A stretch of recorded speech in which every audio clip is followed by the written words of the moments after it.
Dito nga tayo guys ay pumunta tayo dito sa Rusi branch sa may Pulong Buhangin guys. Tabi lang to ng Yamaha branch. So dito ay titingin tayo ng Pantra motor. So check natin yung ating kukunin na Pantra. So ang kukunin natin ay Rusi 175. So let's go. So ito na yung mga Rusi na Pantra guys, 175, 150, sa 125. So ito ngayon napili natin guys ay 175 na Rusi.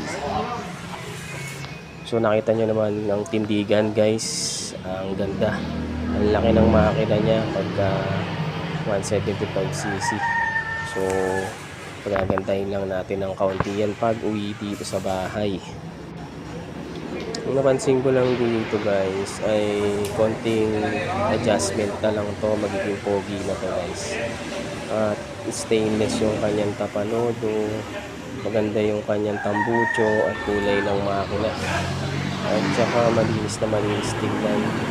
At yung decals niya ay minimal lang. At may